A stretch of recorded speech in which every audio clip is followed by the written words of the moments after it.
নামাজ পড়া হয়ে গেছে, মসজিদে বসে থাকতে পারবে না। অভিশাপ, জোহরের নামাজে রক্ত হয়েছে, অফিস বন্ধ করে নামাজ পড়ো, জোহর পড়ো, সুন্নত পড়ো। নফল পড়তে পারবে না জোহরের সময়, তসবিহ পড়তে পারবে না, কারণ এই তসবিহ পড়ে নফল পড়ে সময় নষ্ট করে পূর্ণ বেতন নিলে বেতন হালাল হবে না। মেডিকেল নিয়ে সুস্থ মানুষ চিল্লা দিতে যাবা, পয়সা হারাম, নেক পয়সা হবে না, হালাল পয়সা কামাই দিতে হবে। চিল্লার নাম বললাম বলে তাবলিগী ভাইরা অসন্তুষ্ট হবেন না, একটা দৃষ্টান্ত দিলাম।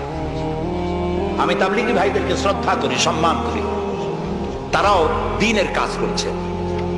সুতরাং মসজিদের ভেতরে আপনি নামাজ পড়ে আল্লাহ তাআলা বলছেন কি শোনেন, ফরজ, ফাইজা কুদিয়াতিস সালাত ফান্তাশিরু ফিল আরদ, নামাজ পড়া হয়ে গেছে, বেরিয়ে যাও। কোথায় যাও? দুনিয়ায় যাও, হাটে যাও, বাজারে যাও, কলেজে যাও, কারখানায় যাও, আদালতে যাও, শিক্ষা প্রতিষ্ঠানে যাও, চাষ করতে যাও,